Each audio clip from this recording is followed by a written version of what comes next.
ready? Are you ready? Are you ready for a good time? Then get ready for DJ Storms. And that don't even rhyme. But are you ready for a good time? Who all need it? Who all need it? You all breathe it. We all breathe it. Are you ready for a good time? Are you ready for a good time? Mm-hmm. Yeah!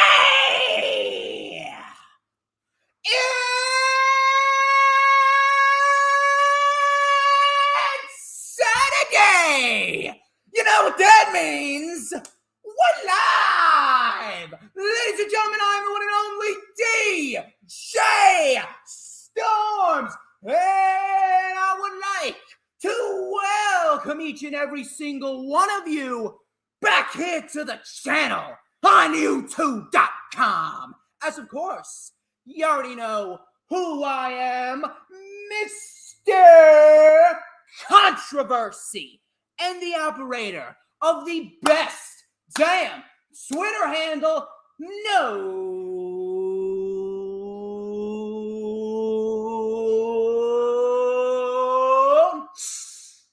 Wait for it. Wait for it.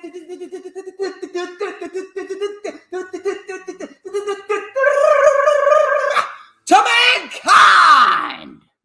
And this is the official Lightning Flash update for Saturday, November 13th, 2021.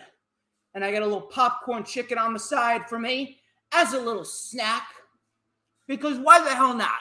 My show, I could do whatever the fuck I want. The chat is rocking and rolling.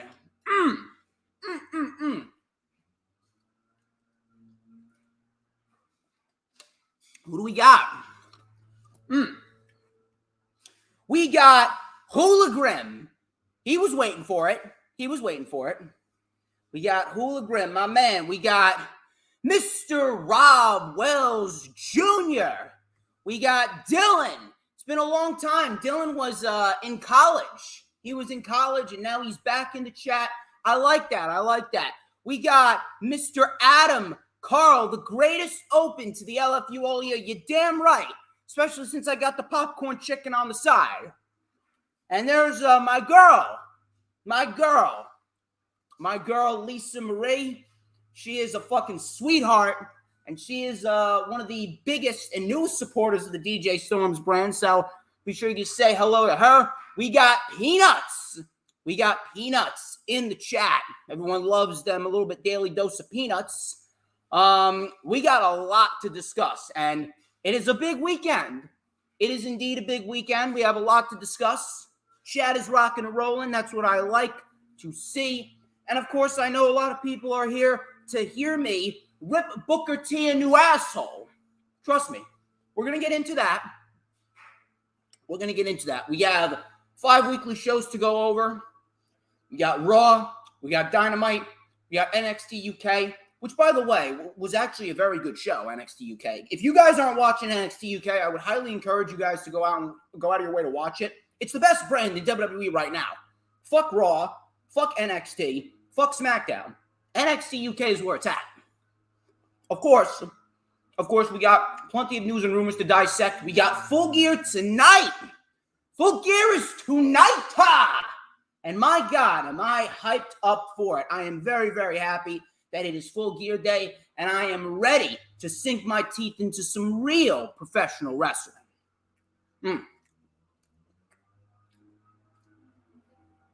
So, before we get started, just a little self-brand promotion and advertisement. We need to get that out of the way, as per usual. Please make sure you follow me on social media at the DJ_Storms. That is both on Twitter and the Instagram. Not really sure why I said the Instagram, but you guys get the point. Both of those links are in the description, as well as the link to my Facebook. Please add me on Facebook for collaborations and business inquiries. please send me an email. My email is, of course, StormsTakeOver@gmail.com. Like the official DJ Storms business page, and I may just send you an invite to join the official DJ Storms Posse group on Facebook. That is, I know Lisa Marie wants a little daily dose of the elite class of DJ Storms Posse members. I know she wants to join the Facebook group chat. Don't act like you don't, babe. All right? All those links are in the description, of course. Please make sure you like the video if you have not already done so. Please make sure you like the video. It is vital. It helps me out. It helps the channel out. We got goals we want to reach. I'd say 30 likes is the usual goal, so please make sure if you have not already done so to hit that like button. So far, we have 9 likes so far. I know you guys are going to help me. I'm going to need you guys to do your damnedest.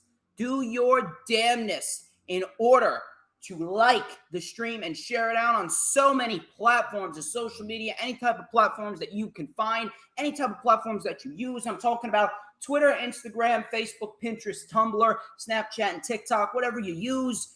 Share it out to as many people as possible so that way everyone can get in here and we can reach the goals and some.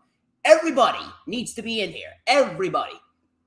I'm talking about your mothers and your fathers and your brothers and your sisters and your aunts and your uncles and your grandmothers and your grandfathers and your 4th, 5th, 6th, 7th, 8th, 9th, 10th, 8, 9, 10, 11, 12, 13, 14. I'm making up numbers as I go along. 15 cousins twice removed. Your dogs, your cats, and especially your guinea pigs, because I'm telling you right now, my computer's having trouble charging because I have so many articles lodged in my laptop that specifically state if guinea pigs are exposed to DJ Storms, they are said to live long, happy, healthy, and fruitful lives. So if you got a guinea pig, make sure you tell him or her that DJ Storms is live on YouTube. We talking about everything going down in the world of professional wrestling before Full Gear goes live tonight on Bleacher Report and Fight TV at 8 p.m. Eastern Time. That's, of course, when the main show starts.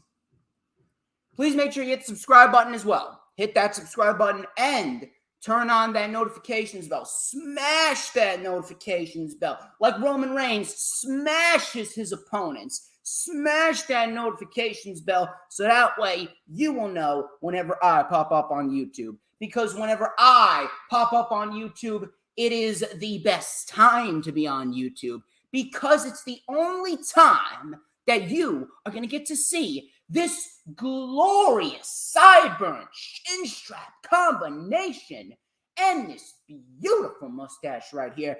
Give me 1 second. Give me 1 second. I know for a fact that we cannot have the LFU without this. Oh, yeah.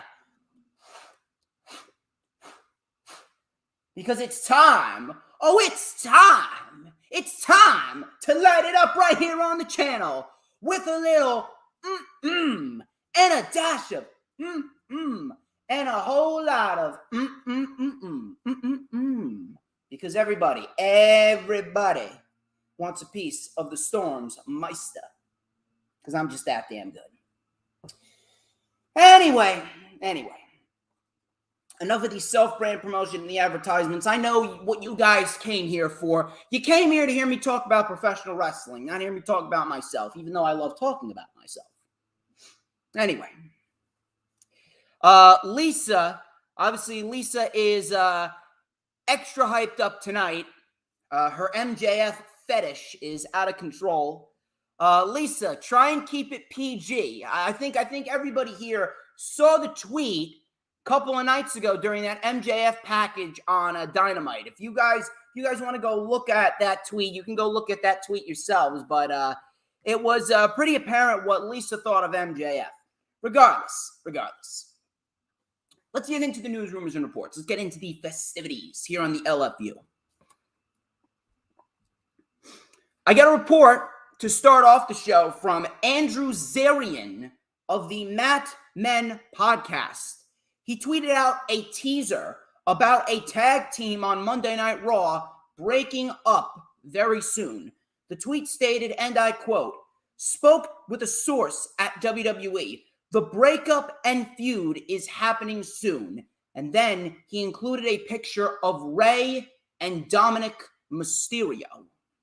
So he's implying that a source told him that the breakup between the Mysterios and the inevitable feud is happening. Now listen, I realize that one day Rey Mysterio is going to have to retire. I realize one day that he's going to have to retire. I realize one day that Dominic's going to go on his own. I get it. But I don't understand why it has to be now. I don't understand why it has to be now, and I really don't understand why we need to break up another tag team. WWE has broken up and released so many fucking tag teams over the course of the last 2 years now that the tag team division, it's nothing more than skin and bones. Released Gallows and Anderson, released Sanity, released the Authors of Pain, released the Lucha House Party, broke up Mansoor and Mustafa Ali. Now you're going to break up the Mysterios. How is this supposed to help the overall tag team division? Unless you're planning on combining the rosters and making one set of tag team championships, I don't understand what the point of breaking these two up is. It seems as though they're legitimately just breaking them up because they are trying to spark up any sort of interest in their product.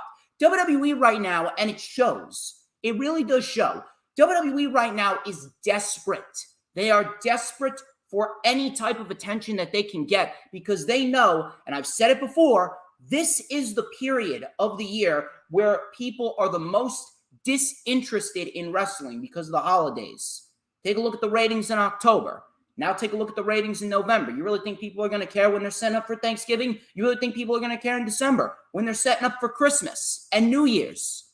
No one cares. Nobody gives a shit about professional wrestling, especially bad professional wrestling around this time of year.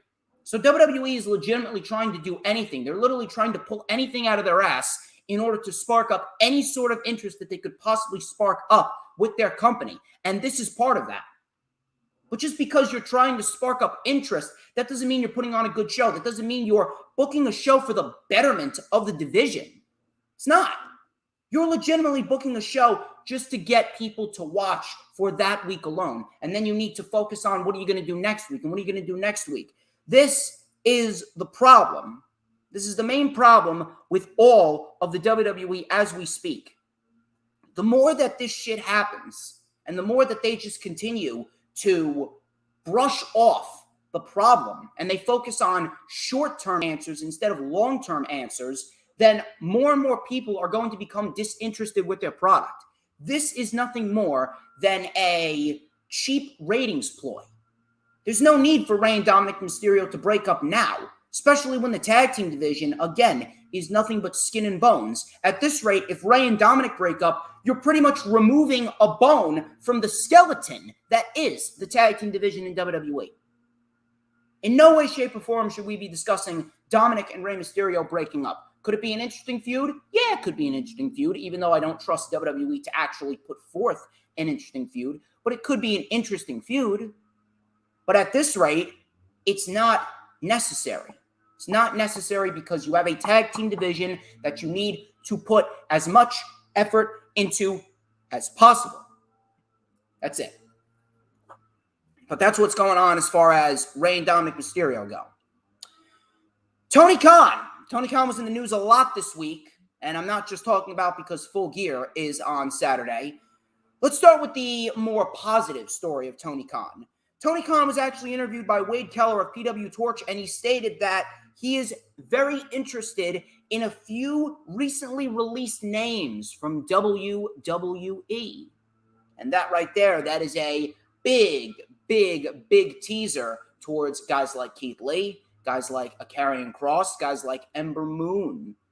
Ember Moon, and if Deonna Purrazzo doesn't re-sign with Impact, we could very well see Deonna Purrazzo join the AEW women's division. Deonna Purrazzo and Ember Moon, those are two excellent fucking additions to the AEW women's division, and that's going to further enhance the division. Can you imagine Ember Moon and Deonna Purrazzo in AEW's women's division in 2022? Can you imagine them fighting Britt Baker, Thunder Rosa, Chris Statlander, Serena Deeb, Hikaru Shida, Ruby Soho?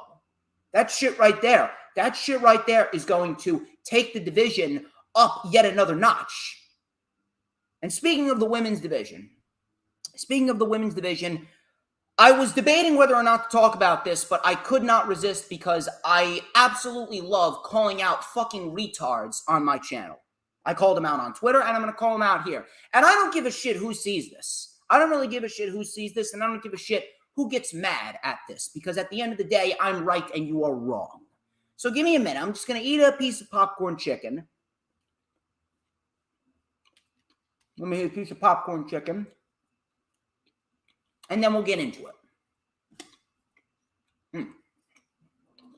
Purdue Popcorn Chicken. I'm telling you, I should get them to sponsor the fucking show. Hey, Purdue Popcorn Chicken, I'm eating your product on my show. Can I get a fucking sponsorship?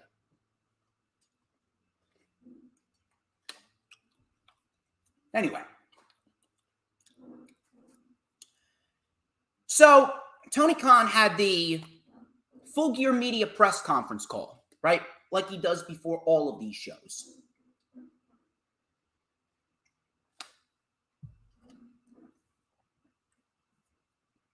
And some dumb cunt, I can't remember, I don't know what the fuck her name was. What was her name? Ella Stray or some shit like that? Ella something? Some stupid fucking name. I don't fucking know. I don't know what the fuck these parents are doing, naming their kids certain names. But regardless. This dumb cunt decides to ask a question. And people were trying to defend her and say that it was just a normal question. No, it wasn't. There's a difference between a legitimate, educated question. Ella J says Lisa Marie. Ella J. That's an insult to fucking Anna J. Because Anna J actually has more intelligence in her fucking pinky finger than Ella J has in her whole entire body. So Ella J, this cunt went on the media call and she asked Tony Khan about an all-women's pay-per-view, right? And Tony Khan says, I'm going to stop your question right there. And he went on to explain the state of the women's division. And he went on to explain a valid point about how he does not get the credit that he deserves for the improvement of the women's division. And he had every single right to call that woman out. And he had every single right to say what he said, because he does not get enough credit. There are plenty of wrestlers and plenty of individuals that come out and say that Tony Khan does not get the credit that he deserves. He doesn't. So this cunt, after her stupid-ass question got shut down, and for those of you wondering why it was stupid, I'm going to explain this to you.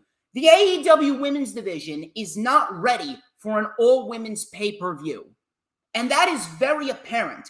Everyone in the community should be well-educated enough to know that. But the fact that some people don't, or the fact that they do, and they ask these dumb questions anyway, it just goes to show you how desperate certain people are for attention. It really does. This was not an educated, normal question. This was a stupid, agenda-filled question with a woman with a deluded mentality asking it. That's the problem. There's a difference between an educated question and an agenda-filled narrative question. This woman clearly had an agenda. This woman clearly had a narrative to push. Some type of deluded social justice warrior feminazi mentality that these fucking animalistic people have. These people that don't even deserve to get fucking access to social media. I swear to God, I can't even get my fucking words out because every single time I discuss these topics, I get fucking angry. 99% of people nowadays have nothing more than an agenda.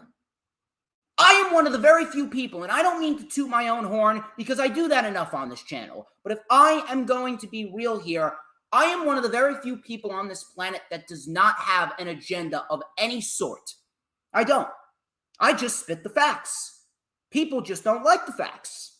Plain and simple. That's why I get hate. That's why I get death threats. That's why I have these fucking social justice warrior zombies coming into my mentions trying to defend this dumb bimbo every single time I mention the fact that her question was stupid and her question had an agenda behind it and she shouldn't have asked the question. The question was fucking retarded, as was this individual. So at the end of the fucking day, Tony Khan had every right to say what he said, and he had every right to shut this question down, because at the end of the day, he hears the same shit over and over again from these soft pussies trying to push a narrative onto him just because they want it. Newsflash. The minority of individuals are the ones pushing this agenda. The majority of individuals don't give a shit about women's wrestling. And I'm not saying that in a negative way because women's wrestling sucks. I'm a big advocate for women's wrestling. You already know that. I've advocated for Sasha Banks and Bianca Belair to main event WrestleMania, which they did. I advocated for Banks and Bayley to main event Hell in a Cell last year. I advocated for Ruby Soho and Britt Baker. I was completely okay with them main eventing Dynamite Grand Slam. But at the end of the day, the majority of people don't give a shit about women's wrestling. Women's wrestling is not a draw. That is not me trying to be an asshole. That's just the fact. That's just the fact of the matter. If you don't like it, that's not my problem. That don't make me a sexist. I'm just speaking the truth. It actually proves that you're the fucking problem because you refuse to acknowledge the truth. The question was fucking stupid. The question should not have been asked. She should not have been allowed on this conference call. And I'm sick and tired of these fucking idiots trying to justify their agendas just because they feel that certain people are entitled to things. No one is entitled to anything, motherfuckers. Nobody. And then her fucking zombie-like fans decide to start a fucking Twitter Spaces. They decide to start a fucking Twitter Spaces, and I swear to God, it was like a retard beacon shot out. It was like the bat signal was thrown up in the fucking night in Gotham City. All these retards gathered in one place to try and circle jerk themselves. It was fucking embarrassing, and people want to wonder. People want to wonder why I don't respect anybody. And it was because of all these social media pussies, these social justice warriors, these feminists, these retarded individuals that don't know their fucking eyelash from their toenail. Tony Khan actually reached out and apologized to this bimbo. He didn't even need to. He didn't even need to.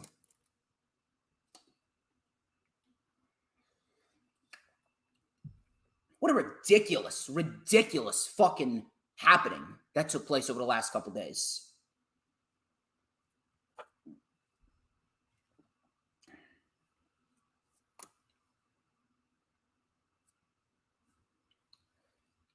Anyway.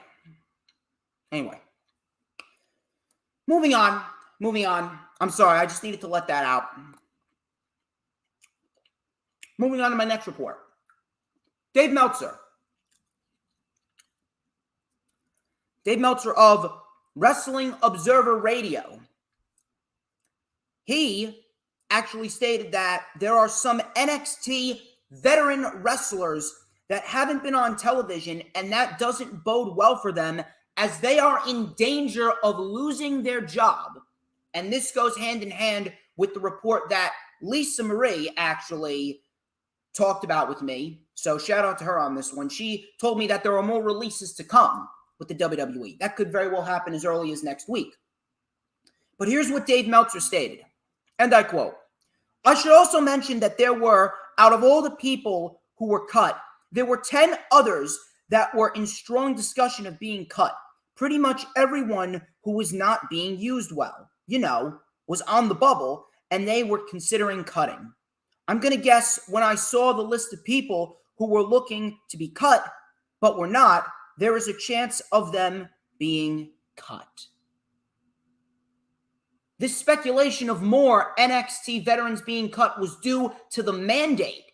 A mandate was set in motion by Vince McMahon for NXT to target a younger audience by focusing on pushing younger wrestlers. There are plenty of people that I can see going. And let me tell you something. It really is a sad state. I can absolutely see Danny Burch going. Johnny Gargano and Kyle O'Reilly, they're absolutely leaving. No matter what. They're absolutely leaving. I can see Danny Burch leaving. I could see potentially Pete Dunne, he could be released. I would not be shocked. I really wouldn't be shocked. Even though he's not really old, but he doesn't fit the mold of the new NXT. I can see Santos Escobar. I can see Joaquin Wilde and Raul Mendoza. I can see them getting released. I can absolutely see them getting released. I can absolutely see Cora Jade getting released. I could see Tommaso Ciampa retiring. LA Knight's another one. LA Knight's another one. And I am a huge advocate for LA Knight. I fucking love LA Knight. LA Knight is a future world champion. He has it. He has everything that you want in a professional wrestler. He really does. So I would not be shocked if he's cut. And it really does go to show you the lack of awareness that WWE has. It really does. The fact that they don't want to focus on people just because of their fucking age, or just because of where they came from, or because they're not WWE for life. It is a sad fucking state. It really is. And I'm really getting sick and tired of reading reports like this, but I'm telling you, it just happens so often that I just don't feel anything anymore. Happens so often, I just don't feel anything anymore. But I would not be surprised if by next week we do see more cuts. I would not be surprised. Shout out to Didi and it's your boy Leo who just joined in the chat. Please make sure you smash that like button when you come on in. Please make sure you share out the stream on all platforms, social media. We got a loaded show today. Moving on here, I got news on why B-Fab of Hit Row, why she was released. So Dave Meltzer, he was in the news a lot lately as well. He reported through Ringside News that B-Fab was fired because WWE felt she wasn't needed and Hit Row was just fine without her. I really don't understand why we need to focus on changing things and fixing things that aren't broken. Who are you to say what is good for Hit Row and what is not good for Hit Row? Who the fuck are you? Who the fuck are you? Here's something that a lot of people don't really understand. I don't think people understand how vital a manager could be. I don't think people understand how vital a manager could be to an individual or a faction. Why is it that only Roman Reigns can have a manager? Don't you understand how vital Andrade and Zelina Vega were together? Don't you understand how vital Zelina Vega was to the Andrade act? Do you understand how vital people like Don Callis are to Kenny Omega's act? What about Tully Blanchard? Do you realize how vital Tully Blanchard is to FTR? B-Fab was just as vital to Hit Row as all of those other individuals were to all of those other wrestlers.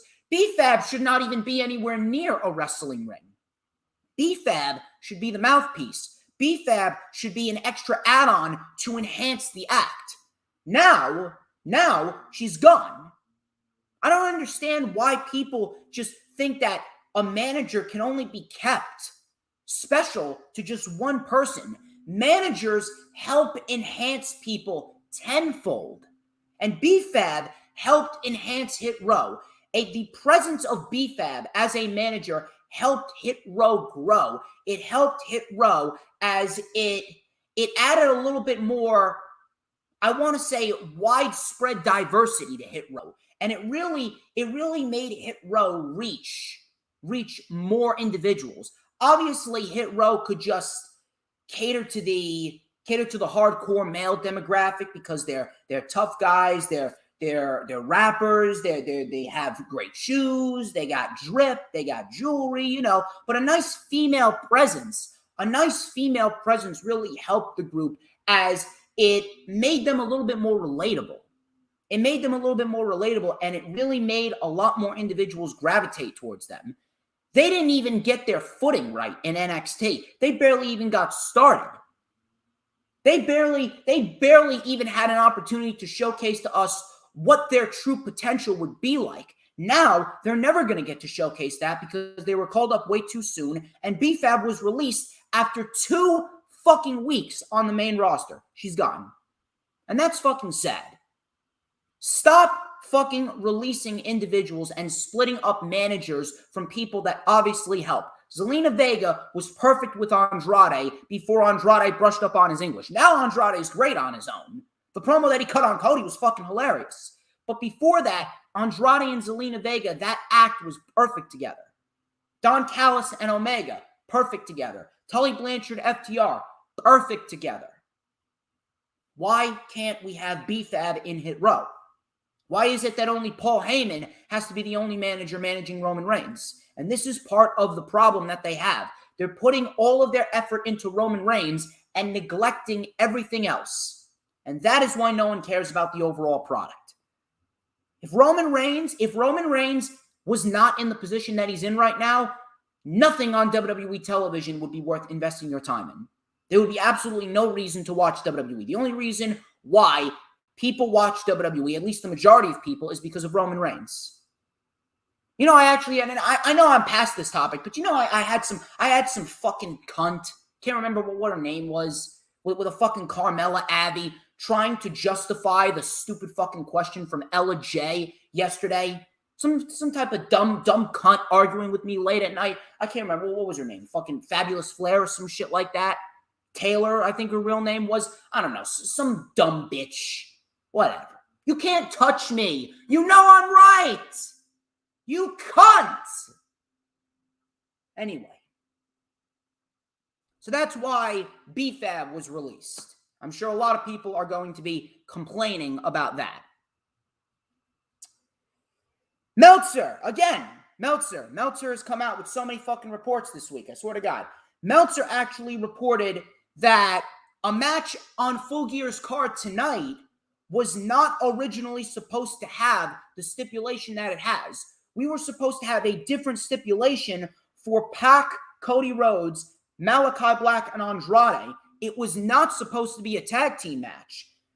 Here's what Meltzer stated. He stated, and I quote, "This was not originally on the card. Originally, they were going to do a fatal four-way, and then Tony Khan decided to make it into a tag team program. You know, which would have been right when they did the first angle." And that was pretty much that. I'm actually glad that they changed it to a tag team program. I think it's a lot better as a tag team program rather than a fatal four-way, because there really wasn't any tension between Malachi Black and Andrade and then Cody and Pac. The enemy of my enemy is my friend type of deal. That was everything pretty much regarding the entire program being combined. The program between Malachi and Cody and the program between Pac and Andrade being combined. That was essentially why this match was made. Because of the enemy of my enemy is my friend.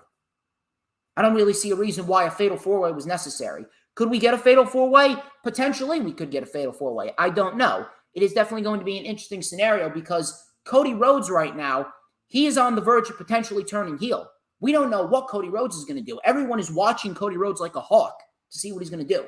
But as of right now, I'm very, very happy that it was not a fatal four-way. Tag team match, much better in my eyes.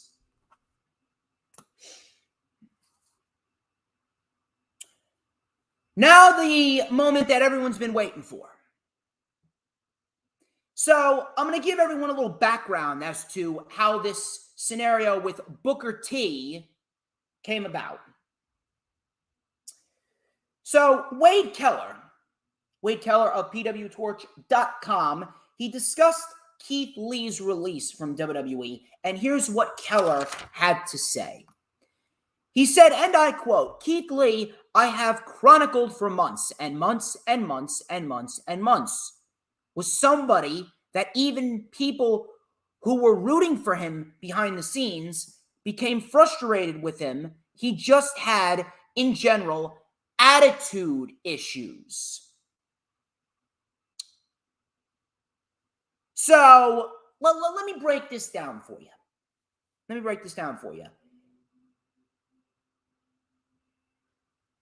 One wrestler has attitude issues with the WWE. And that seems to be like the new thing nowadays with WWE. They don't sign people or they release people because they have attitude issues, right? Oh, CM Punk had attitude issues. Oh, Wyndham Rotunda, Bray Wyatt had attitude issues. Oh, Keith Lee had attitude issues. Really. Really. So Wade Keller continued by saying, or as one wrestler told me tonight, perceived attitude issues, edging a little bit, others have said outright attitude problems. He just was frustrated. I've heard different things about him in terms of his mood being altered way more than it should be in the modern era about being asked to do a job. So that was the entire report that Wade Keller had. That was the entire report that Wade Keller had.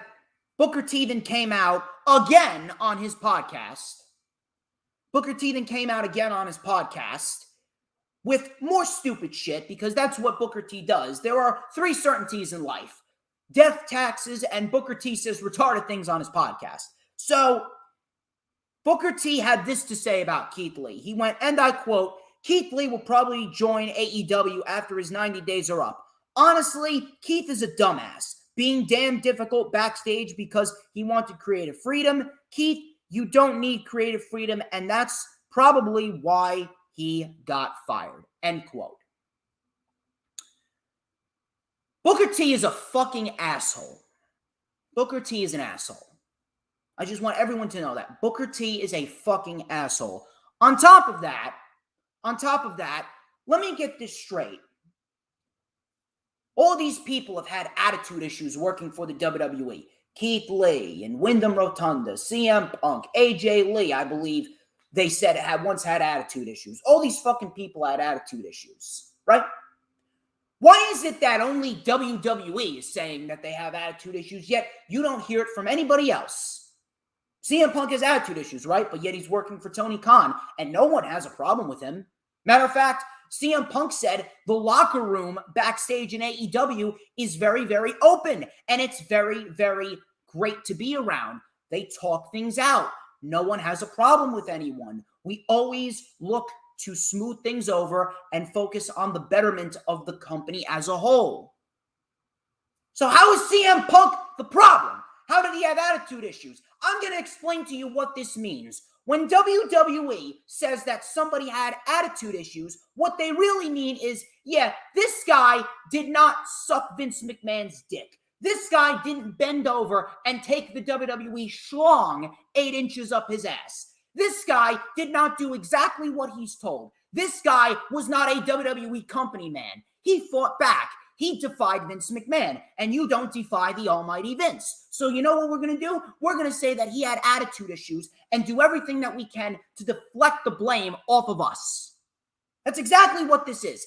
This is nothing more than a lame fucking excuse to try and brainwash the people that watch this fucking show, brainwash the fucking people that don't know their fucking tooth from their fucking pubic hair, and they're going to brainwash these people into thinking that these individuals had legitimate attitude problems, when in reality, it's all WWE because of their shit creative and their lack of fucking awareness to book talent.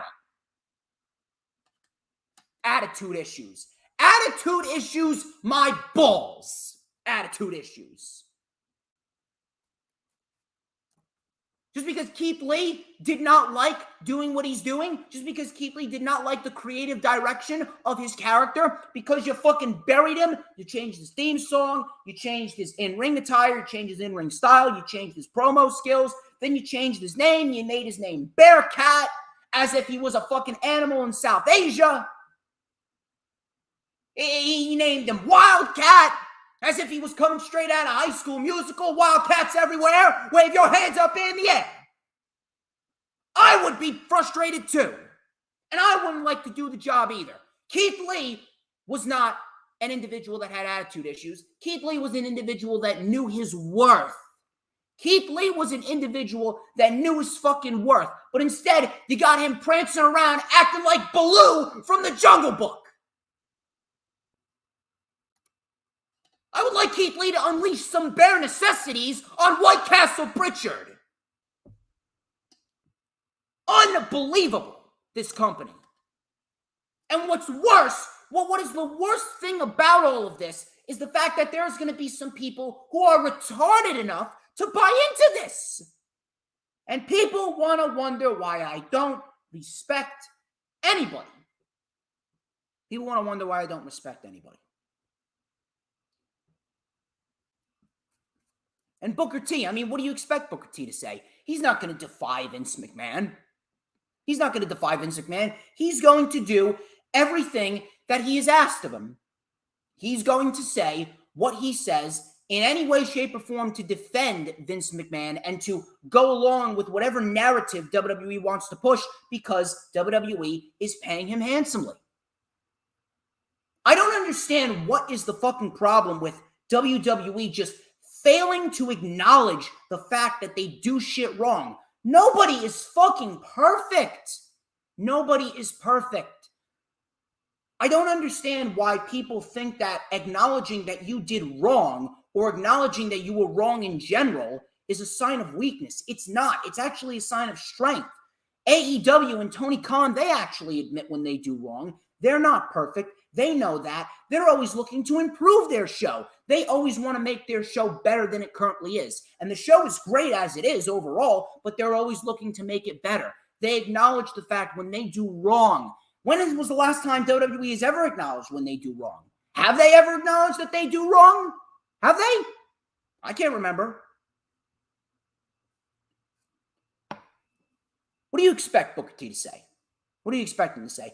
I pretty much expect this from Booker T week in and week out. Maybe if Keith Lee didn't have his name changed to Wildcat, maybe if Keith Lee did not get put in a fucking singlet, maybe if Keith Lee did not have his theme song changed, maybe if Keith Lee was actually booked like he should be booked, maybe, just maybe, he wouldn't have pushed back. Attitude issues, my nutsack. Keith Lee did not have attitude issues. Wyndham Rotunda did not have attitude issues. CM Punk did not have attitude issues. All of them, they just pushed back. They did not deal with the bullshit. They defied Vince McMahon because they knew that he was wrong. And of course, people that are close to Vince McMahon and WWE sources are going to say, yeah, Vince McMahon is right and everyone else is wrong. And that is one of the most toxic traits that an individual running a global-wide company could have. It's one thing if you're running a fucking burger joint that sells $2 hamburgers down the street. It's one thing if you have that mentality and you're running a fucking burger joint. But if you're running a fucking multi-billion-dollar corporation that houses shows around the fucking world, I mean, come on. If you're running a fucking global-wide television product, if you're running a global-wide company like WWE that's making all this fucking money and has all these individuals employed to contracts, then you should not have that type of mentality. I'm sorry. Fuck Booker T. Fuck Booker T.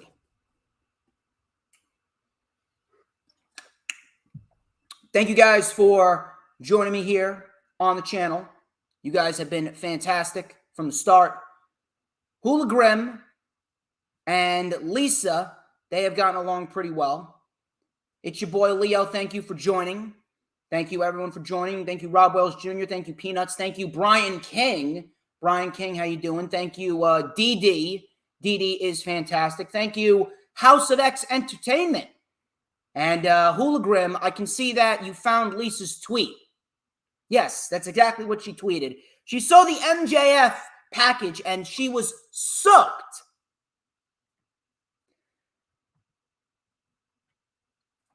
Let me tell you something, Lisa. You know, MJF is all right. MJF is all right, but let me tell you something. No one can compare to DJ Storms. I mean, I could outdo MJF in everything. Everybody wants a piece of the Stormsmeister. You think I just say that because it's cool? No. I say that because it's true, honey. Just wait until we have that party on your father's yacht. Just wait. Anyway, thank you everyone for joining me. I greatly appreciate all of you.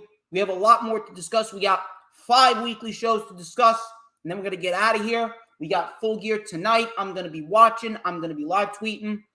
And a little advertisement I forgot to throw in there. tomorrow, Sunday, is actually going to be the rewind for AEW Full Gear.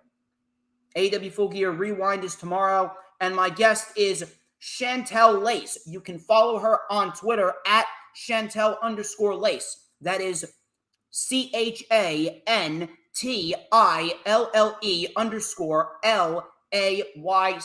She's going to be my guest on the rewind for AEW Full Gear. That is tomorrow at 2 p.m. Eastern Time. So please make sure you set your calendar dates. I'm going to reach out to her. I'm going to touch base with her. And it's going to be a fun time. It is definitely going to be a fun time. So please make sure you set your calendar dates for tomorrow. It is going to be good. It's going to be really, really, really good.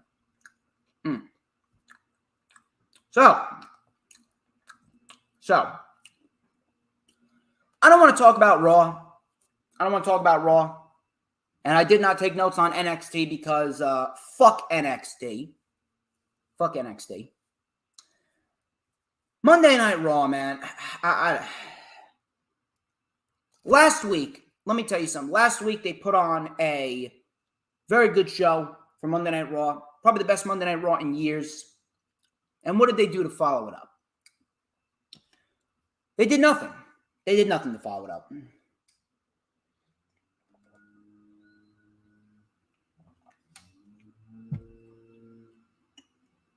It really is depressing to watch because I know that they can put on a good show. They put on a very good show last week. No, not this week. They really don't give a shit. They really don't give a shit. It's nothing new here. No one gives a shit about Survivor Series. They do the same shit each and every single week. Nothing comes to them and they put it out there. Nothing good ever comes to them that they put out on television. Nothing. Rollins kicked off the show. He took the mic. He was welcoming everyone to Monday Night Rollins, talking about how he was a visionary and a revolutionary. No. Rollins, I'm sorry. I'm the visionary. I'm the revolutionary. I'm DJ fucking Storms. Just want to let you know that. So he talked about who Kevin Owens was. Is he the prize fighter, the hero, or is he a snake? Is he a gutless, spineless coward? Is Kevin Owens a liar? There's always one thing that you can't count on with him. He'll stab you in the back. Ask Sami Zayn. Ask The New Day. After I beat him tonight, he'll be the biggest loser in the world. Owens then came out, and he went after Rollins. Owens tried to powerbomb him on the apron, but Rollins got out of dodge. This wasn't bad. This wasn't bad at all. Matter of fact, this is probably the best thing on Monday Night Raw. The storyline between Owens, Biggie, and Rollins is probably the most tolerable thing on Monday Night Raw. Now, I like where they're going. I like where they're going with it, but it's just very tough to invest in it when we all know that Kevin Owens is not staying with WWE. He's not. You honestly think that he's staying past January? He's not. He's not. Kevin Owens is leaving. Kevin Owens is going to leave. Kevin Owens is going to be gone. Kevin Owens is going straight to Jacksonville. He's going to sign a deal with Tony Khan, and he's going to be on WWE television either by Revolution or Double or Nothing. And Kevin Steen will be on AEW television. Kevin Steen is going to take the world by fucking storm. RK Bro and the Street Profits versus the Dirty Dogs, AJ and Omos. Listen, I appreciate a long wrestling heavy match, but at the end of the fucking day, no one gives a shit about these teams. Nobody gives a shit about these teams. No one gives a shit about the tag team division. The tag team division is dead. It's dead. Why are we going to care about the tag team division when WWE has not put any effort into what they are doing? Even RK Bro have not reached their full potential. RK Bro's tag team title reign, it's been great because of Matt Riddle and Randy Orton's bickering. The matches that they've had, they haven't been anything memorable. Nothing memorable. So, there was some dissension in the end where the Dirty Dogs and Robert Roode and Dolph Ziggler and AJ and Omos had some back and forth. Omos then sent Roode into the barricade. The Black Great Khali sent Rude into the barricade. Ziggler then tagged himself in, and he pinned Matt Riddle. He pinned Matt Riddle to get the win after Omos gave Riddle a double choke on. And that was pretty much it. Afterwards, Randy Orton hit an RKO to Ziggler. Champions lose on television. Why? To justify Ziggler and Rude getting another title match. All of this, I can see leading towards Street Profits versus RK Bro. And I don't necessarily mind that, but at the end of the day, Street Profits have already had their moment in the sun. The Alpha Academy should really be the tag team that is built up to face RK Bro, if we're going to be real here. But, I mean, the Street Profits and RK Bro, that sounds like a good match. That could very well be the match and the program that sparks up the breakup of RK Bro. And then RK Bro is going to descend into darkness. And then Matt Riddle, hopefully Matt Riddle is going to be next in line towards being the top babyface on Raw. It's getting a little dark here. Give me a minute. Here we go. It's getting a little dark. I apologize. Anyway. So, moving on. Rey and Dominic Mysterio came out. Adam Pearce was in the ring. With them. Pearce talked about the history of Survivor Series and the teams going at it. And he said it's embarrassing because he felt like he made a huge mistake because every member of Team Raw is a former WWE champion except for you. Dominic, I want Team Raw to win. As of right now, you are still on Team Raw unless you lose in a match against this man. Pearce walked to the back and out came Bobby Lashley. Here's what I don't understand. I don't understand why all of a sudden Adam Pearce cares about who wins at Survivor Series and who doesn't, because Adam Pearce, A, is the commissioner, quote unquote, of both Raw and SmackDown, and B, what does the winner get? The fuck does the winner get? How is it that we are supposed to invest our time about who's on which Survivor Series team and who's wrestling for who and who's beating who at Survivor Series if the winner gets nothing? And then number 3, why wasn't Bobby Lashley on the team to begin with? If you want Team Raw to be at its strongest, why the fuck wasn't Bobby Lashley on the team from the get-go? I don't get it. I really don't get it. Bobby Lashley absolutely destroyed Dominic Mysterio. Hurt Lock and Dominic tapped out. That was pretty much that. Bobby Lashley's on the team. Great. Should have been there from the beginning. What does the winner get? Xavier Woods even came out and he said, what are we fighting over? The winner gets fucking nothing.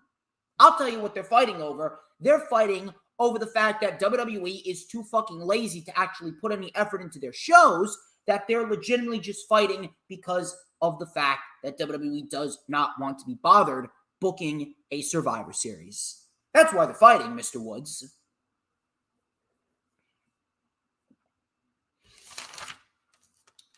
Big E versus Chad Gable.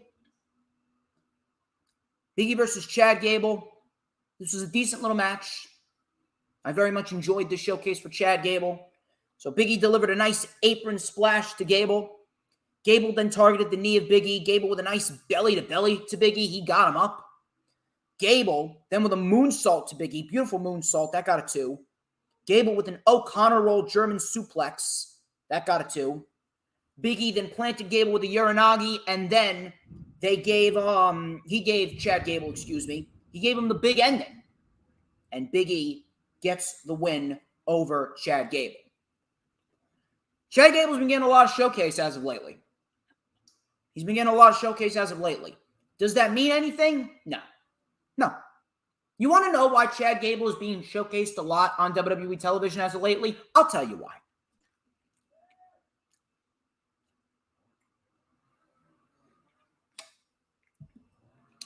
Chad Gable is being showcased on television a lot in these high prominent matches against Big E and Finn Balor because WWE knows that Chad Gable has been talking to his friends and they want him to leave WWE.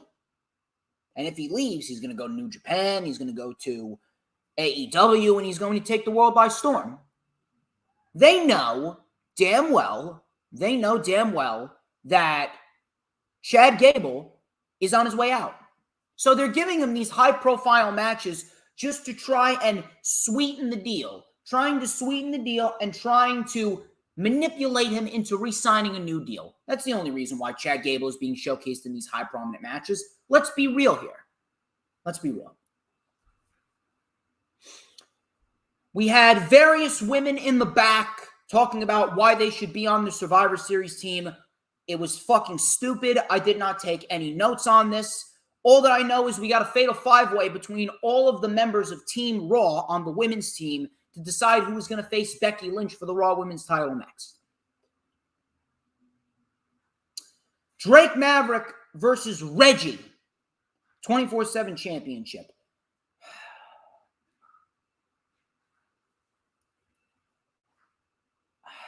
I really don't know what you want me to say about this.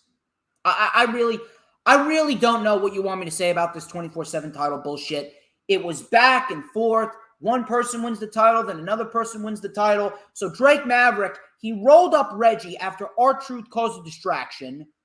Reggie lost the title. Then Tozawa rolled up Maverick to win the title. Corey Graves then came off the fucking commentary table, rolled up Tozawa to win the title. Byron Saxton then rolled up Corey Graves to win the championship. Maverick rolled up Byron Saxton to win the championship, and then Reggie rolled up Maverick, and he got the title back. I legitimately don't have any words within the human language to describe how fucking terrible this was.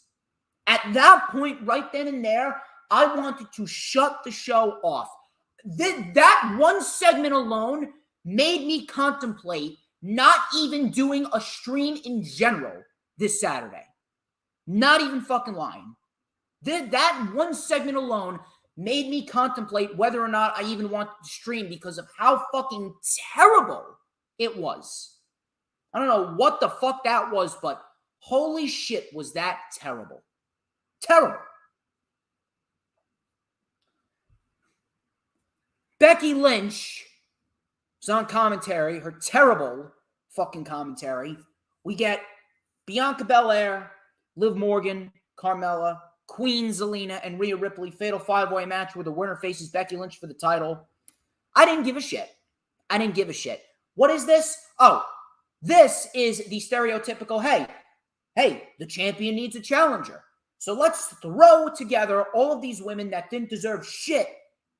Why don't we throw all these women together that haven't done anything to earn a title match, and the winner of the match gets a title opportunity. There's two ways that WWE, or three ways that WWE gives a title shot out to individuals. They either A, have the challenger beat the champion in a non-title match. B, they throw together 4 or 5 losers and they expect us to care. They throw together 4 or 5 losers and the winner of this fatal 4-way, fatal 5-way match gets a title opportunity. Or 3, they have someone just walk out there and ask for a title match and they get it. They never build up someone through wins, which is what they're supposed to do. They never build anyone up through wins in order to eventually get them a title match down the road against the champion. But I'm not supposed to yell. I'm not supposed to complain. I'm not supposed to say anything. I'm just supposed to bend over like Seth Rollins, like Booker T, and take the WWE schlong up my ass, right? Bianca Belair was going to win. All of a sudden, Doudrop, who was in the back talking about why Bianca was on Team Survivor Series, Doudrop, she cost Bianca Belair the match. So it looks like we're getting Bianca Belair versus Doudrop. Did you know that Bianca Belair has lost every single title opportunity that she's had since SummerSlam? 26 seconds at SummerSlam. Didn't win the title at Extreme Rules. Didn't win the title at Crown Jewel. Didn't win the title from Charlotte Flair. Didn't win the title from Becky Lynch on Raw. She lost this match. But yet, Bianca Belair is not buried, right? Yet Bianca Belair is not buried. Yet Bianca Belair is all fine and dandy. Bianca Belair is all fine and dandy. If she loses to Doudrop, anyone that ever came at me for complaining that Bianca was buried, anyone that ever came at me complaining that Bianca was buried, if she loses to Doudrop, I expect a fucking apology. I'm talking to you, Cameron Johnson, you fucking retard. Hey, you wonder why you don't have a girlfriend. It's because girls don't go for stupid people like you. Bianca Belair is buried.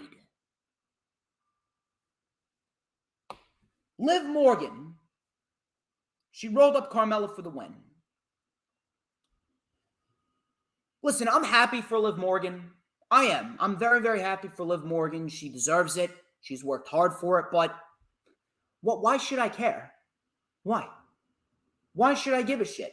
This is nothing more than an interim opponent for Becky Lynch.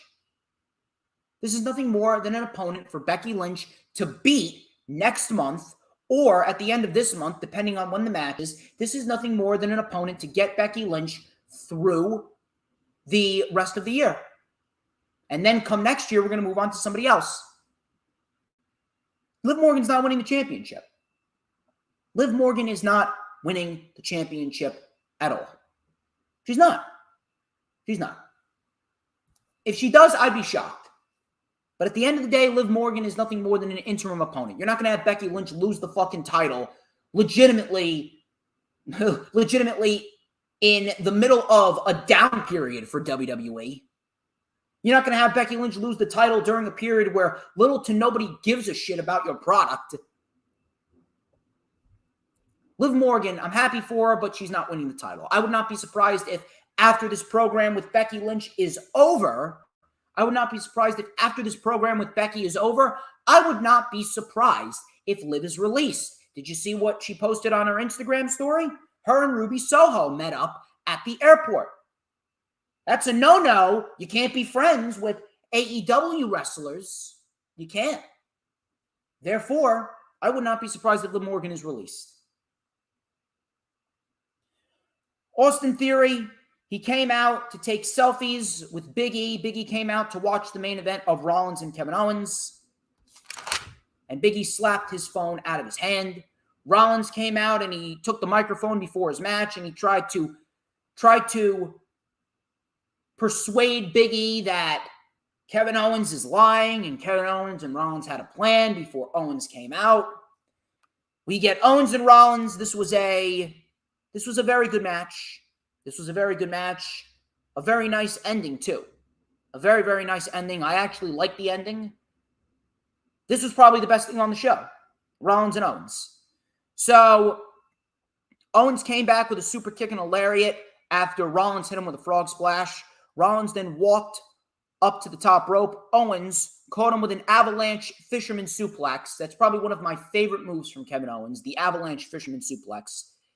That got a 2 count. Rollins hit the pedigree, but he wasted too much time. Owens was able to kick out. Rollins and Owens were up on the top rope. Rollins got Owens with a buckle bomb. Owens came back with a pop-up power bomb. Rollins kicked out. Rollins and Owens then brawled to the floor. Owens then spinebustered Seth Rollins, I believe. He spinebustered Seth Rollins onto the chair that Big E was sitting on. Big E stood up. And then Rollins got back into the ring. Owens accidentally collided with Big E, and Owens did not make the count back into the ring. And Rollins got the win via a countout. This was a very good match. It was a very nice ending. Afterwards, Owens attacked Big E. He lost it. He absolutely lost it. Threw him into the stairs. He powerbombed him onto the apron. Rapid fire punches, rapid fire stomps. And that was pretty much that. Outside of Rollins, Owens, and Big E, this entire show was a waste of time. There's no reason to go out of your way to watch it. It was fucking terrible in every sense of the word. I would have waited to do the heel turn.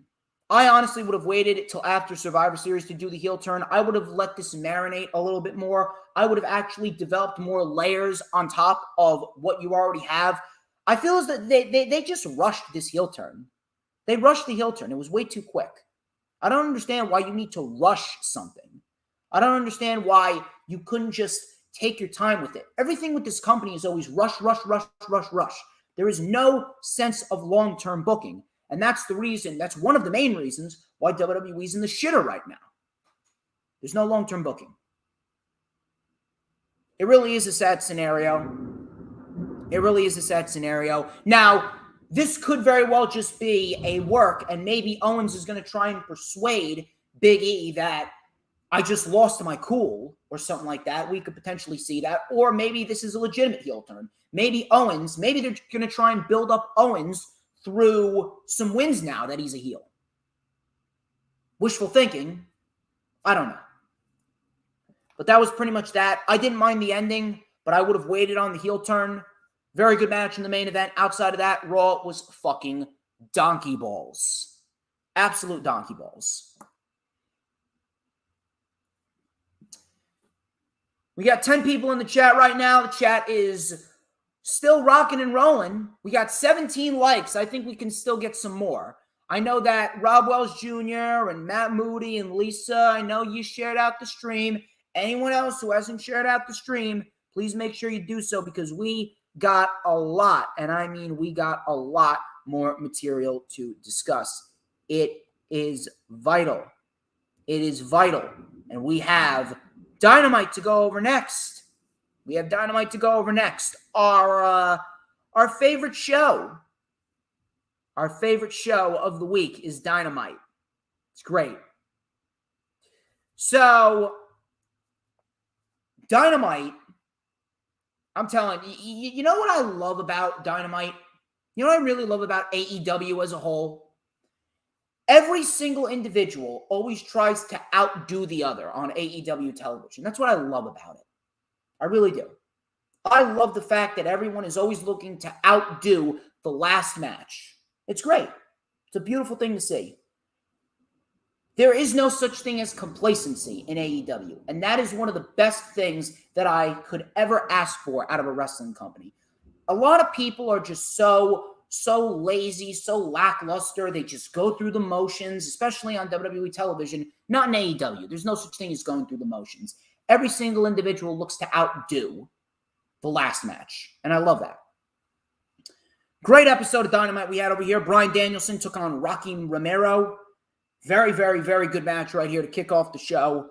Romero with a tope suicida. He was in control of Bryan. Bryan Danielson actually came back with a Romero special. Looked very, very nice. Orange Cassidy was out there. Kazuchika Okada and the Best Friends actually joined Chaos for the night. So I think that is a little teaser that we could be seeing the Rainmaker in AEW. And my, oh my, is that going to be great. We had a springboard Hurricane Rana off the steps by Rocky Romero. Looked beautiful. It really did. We had a standing sliced bread for a close 2 count. Bryan then with a rolling elbow and a German suplex for a 2 count. Rocky Romero then countered a cross body out of a back superplex by Bryan Danielson. Bryan Danielson was then locked in the triangle choke by Rocky Romero. Danielson then with a powerbomb out of it. Danielson then locked in a very, very nasty-looking half crab, and he gets the tap-out win heading into his match with Miro. Great, great stuff. Loved it. Loved it, loved it, loved it. Tony Schiavone was in the ring. He introduced the Inner Circle. The Inner Circle were making their entrance, but then all of a sudden, American Top Team and Men of the Year attacked the Inner Circle. They came out with trash can lids. Crowd was booing. They were chanting, "You suck." Junior Dos Santos punched Sammy in the gut. I'm very much looking forward to seeing how Junior Dos Santos really evolves. He didn't look bad. He didn't look bad on Rampage not that long ago. He didn't look half bad. So I'm actually very interested in seeing what he can do. We'll see what happens. Sammy then was down and out. Santana got sent into the steps. Crowd was booing the shit out of them. Dan Lambert then brought out a table. He sat up on the top rope. This was great. He sat up on the top rope. Men of the Year hoisted Jericho up, and they power bombed him through the table. Sky then mocked JR's catchphrase. He goes, "By God, he might be broken in half." Love Scorpio Sky. So Sky and Paige were hyping themselves up, and then Paige goes, "We'll make sure Dan Lambert pins Chris Jericho, but Dan, we're going to make sure that Jericho taps out to Dan Lambert." So Dan Lambert then put Chris Jericho in the walls of Jericho, and as he had him in the walls of Jericho, he screamed, "It's just a Boston Crab." That was great. That was great. The crowd was booing the shit out of them. Sky then tapped Jericho's hand as if Jericho was tapping out, and they stood tall. This was fucking great. It was great. I'm still a little skeptical about the match. But I'm telling you right now, the build towards this match may very well have been the best build towards Full Gear. This match has had the best build every single time these two factions are in the ring. They knock it out of the park. The build towards this match has been excellent. I could legitimately watch these two factions cut promos on each other and have segments every fucking week. It was great. It's great. Awesome, awesome segment. We had a women's trios match. Britt Baker, Jamie Hayter, and Rebel versus Ty Conti, Anna Jay, and Thunder Rosa. I love me some Thunder Rosa. Thunder Rosa is going to be the next AEW Women's World Champion. So the baby faces were in control. Anna Jay was triple teamed. She was isolated by the heels. And then she got the tag to Conti. Conti looked very, very good here. She lit up Jamie Hayter with a punt kick to Rebel, a punt kick to Hayter, a punt kick to Britt. Punt kick city for Ty Conti. She then hit the Ty KO on Hayter, but Baker saved it. We had a backbreaker STO combo on Conti. Rosa saved it. Everyone started getting their shit in. Rosa then with a diving crossbody off the top rope to Jamie Hayter. Looked nasty. Ty Conti then with the DD tie to Rebel. And Ty Conti got the win. Fun little match here. And I'm very, very, very happy to see the progression of the AEW women's division. They're not ready for an all-women's pay-per-view, so Ella J, shut your silly ass up. But let me tell you something. The women's division has definitely improved leaps and bounds. Very, very, very happy to see the progression of the women's division. And Ty Conti and Britt Baker, I'm very much looking forward to seeing what they do tonight. It's going to be a very, very, very nice match.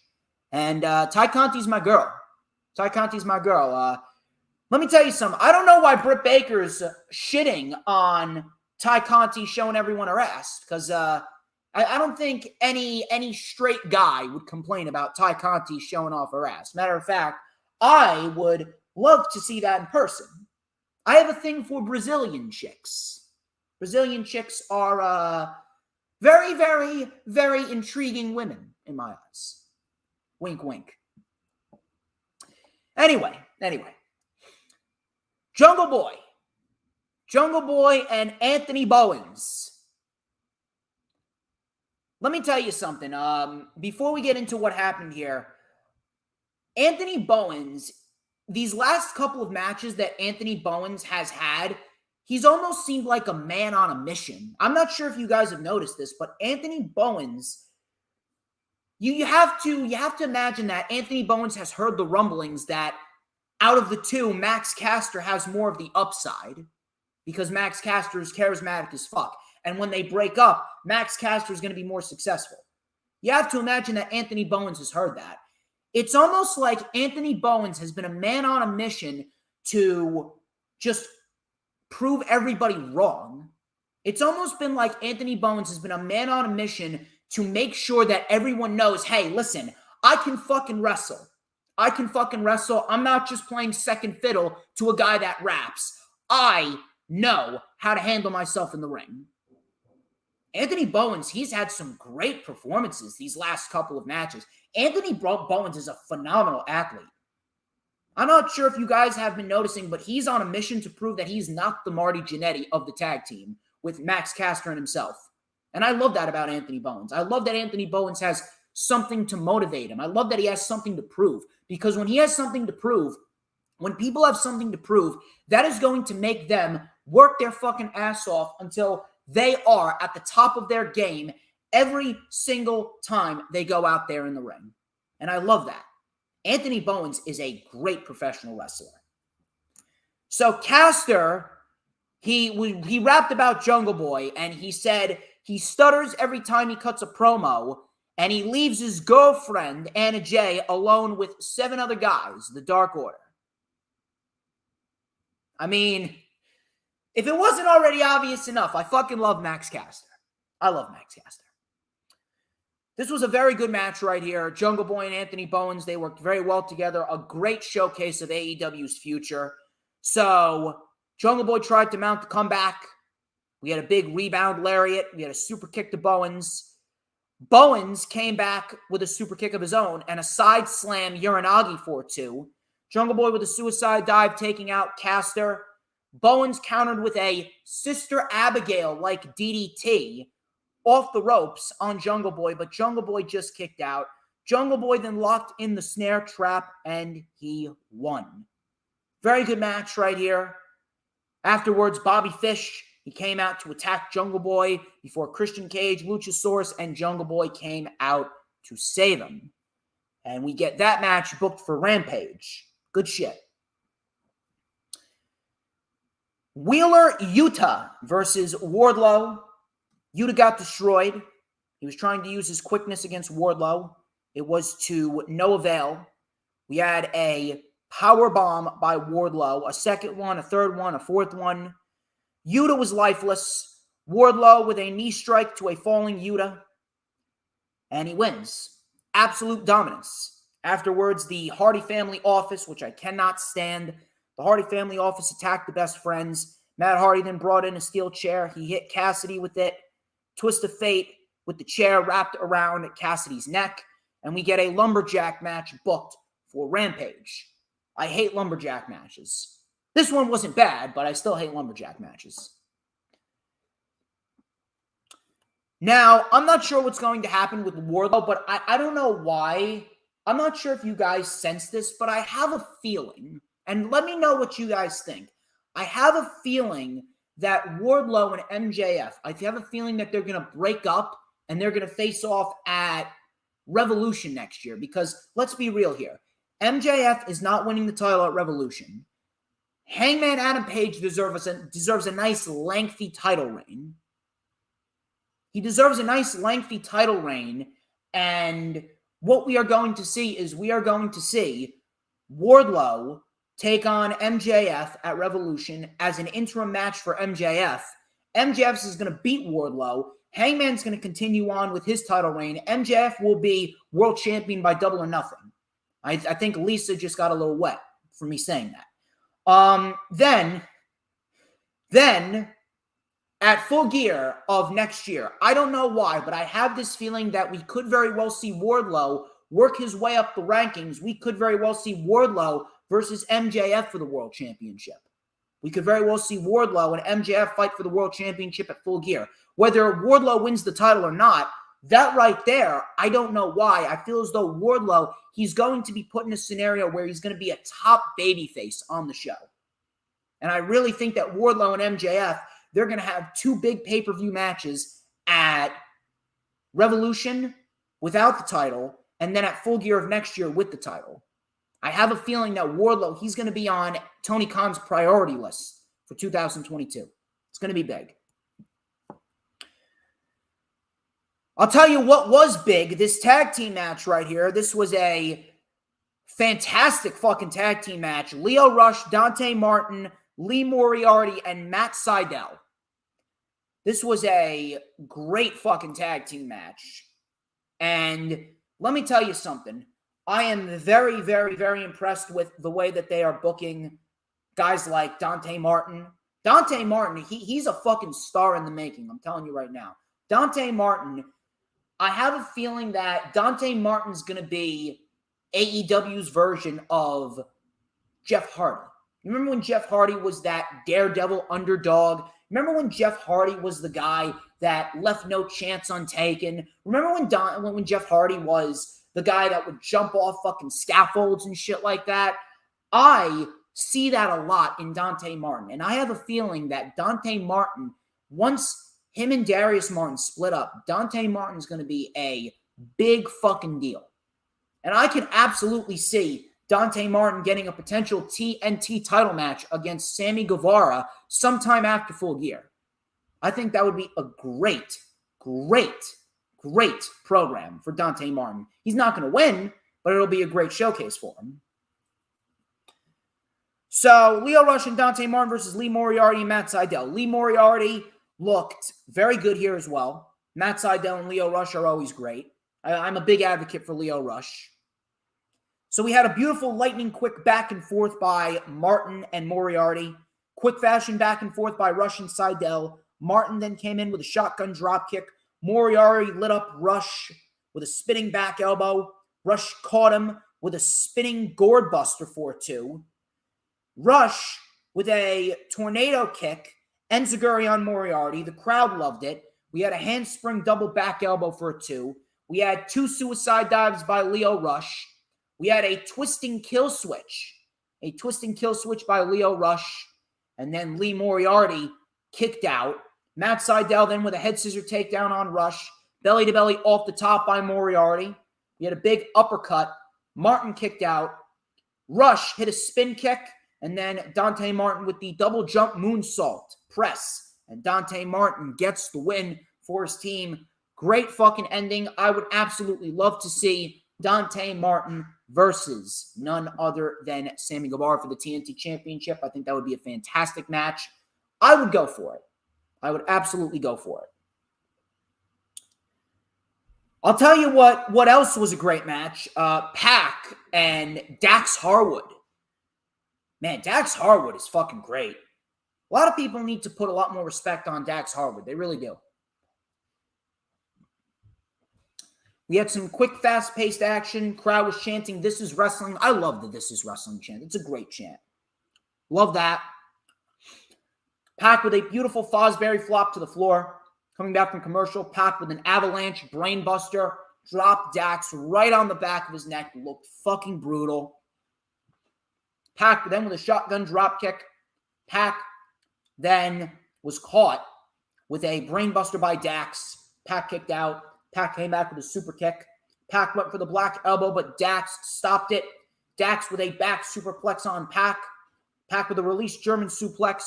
Dax with a huge lariat, and then a slingshot powerbomb off the ropes. Pac still kicked out.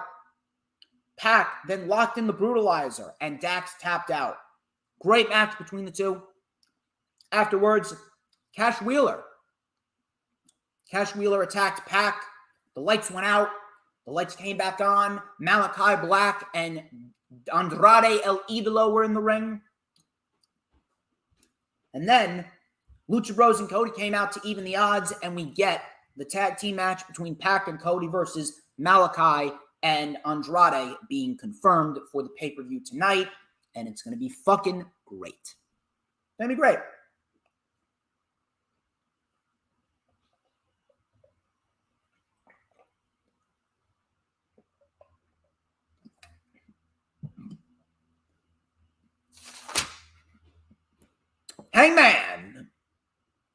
Hangman Adam Page and Kenny Omega, they had their contract signing. Tony Schiavone watched over them. Page took the mic and he said, "I don't know what there is left to say." And then he goes, "I'll beat your ass at Full Gear for the World Championship." Omega then goes, "I'm a little sad. We were like family. This was meant for you. If it wasn't for your failures, you get back on the horse, right, man? No, it was never you. It was us that picked you up and sent you back out there to give these people cowboy shit. I did it because I saw a little bit of myself in you." Page goes, "You once had another tag team partner that you felt you didn't measure up to either." Of course, he was talking about Kota Ibushi.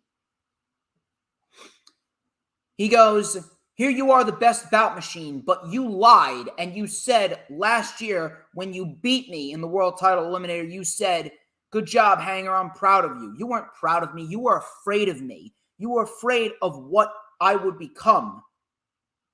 And now I'm going to become world champion. Omega then goes, I actually care about you and I want to shake your hand one last time. Let's kill it at the pay-per-view. So they shook hands. There was no punch thrown. Omega then said, I'm proud of you. And then all of a sudden, the cameraman attacked Paige. It was Don Callis. Great contract signing right here. Don Callis returned. He hit Paige with the camera. And then Paige was bleeding. Omega wiped the blood off of Paige's face and signed the contract. It's great. It's great. Loved it. Loved it, loved it, loved it. Great stuff.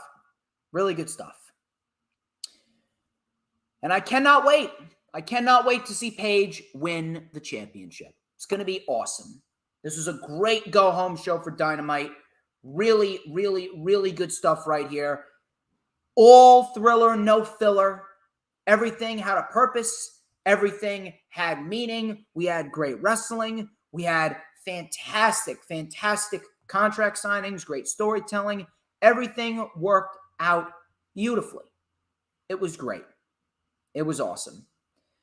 So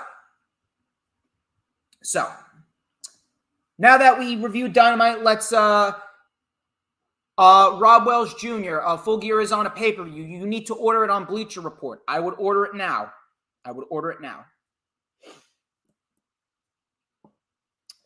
Once again, everyone, thank you for sticking by me. Let's see how many likes we have. We got exactly 17 likes still. That's still not enough, people. I know you people can get me more than just 17 likes. I want to get to 30 people. So I need y'all to share out the stream. Get as many people in here as possible. We have 3 more shows to go over. And we're going to talk about NXT UK.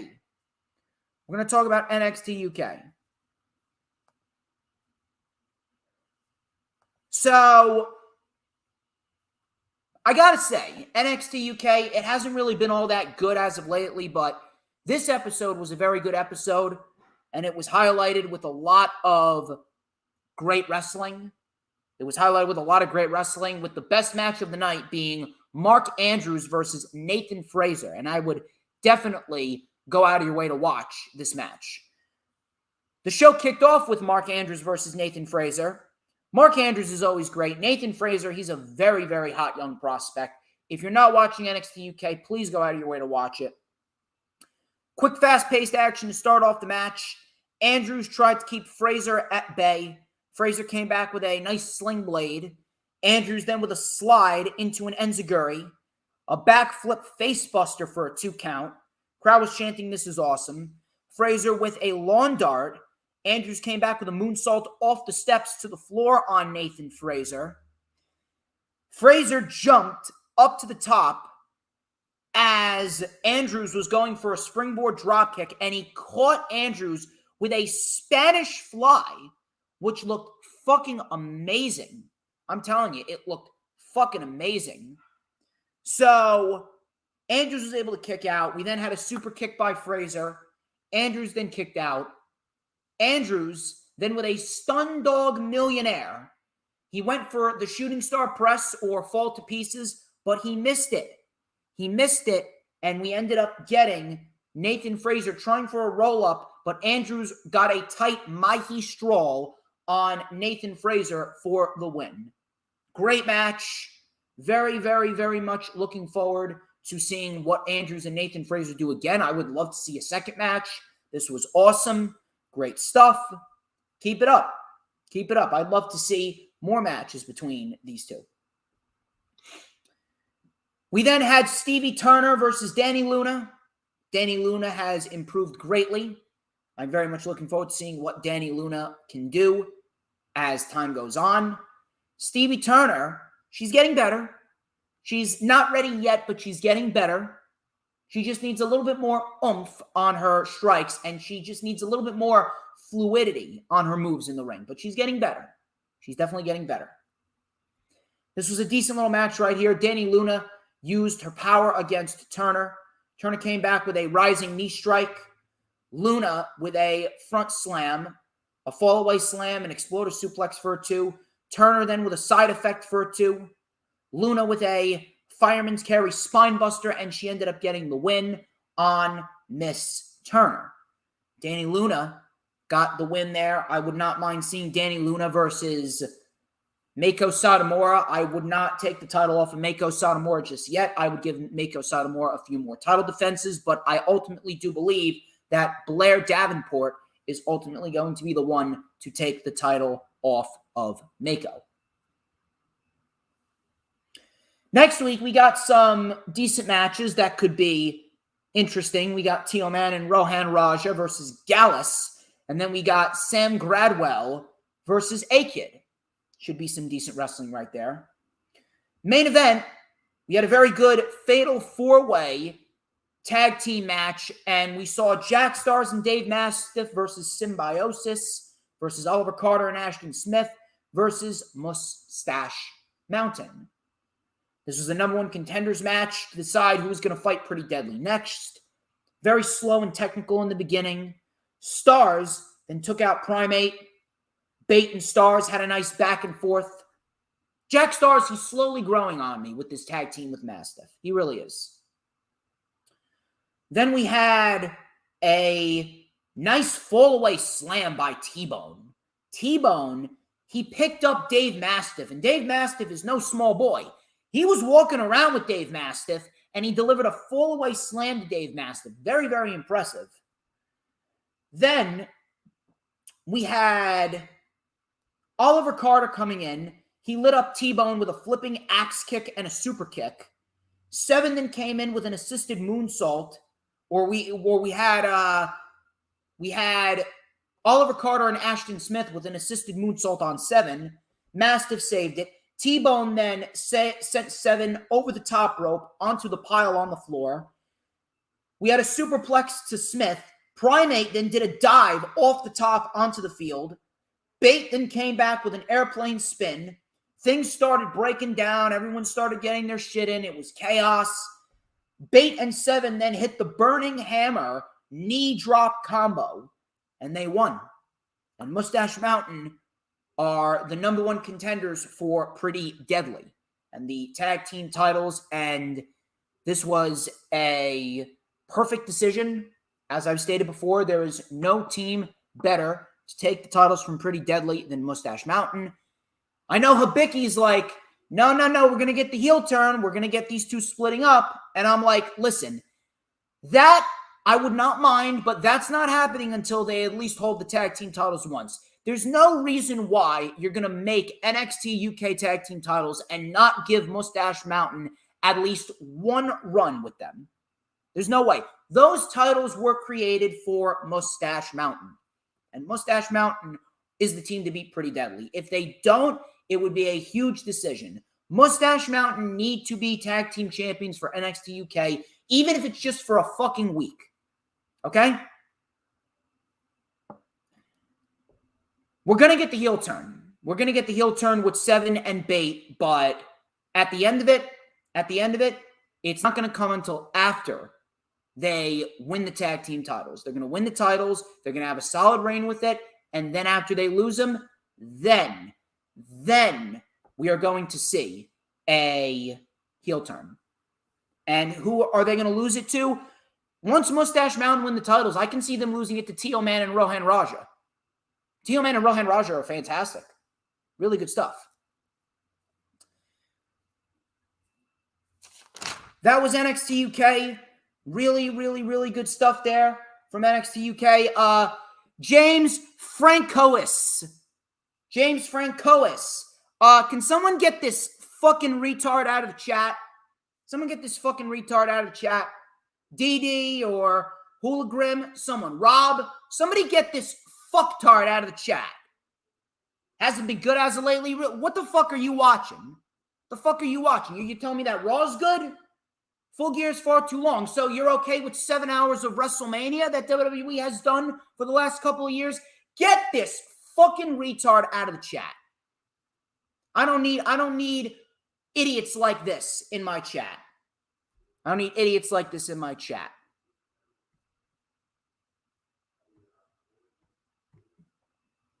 Goodbye. Goodbye, James Franco S. Fuck out of here. Go jerk off to your anime porn.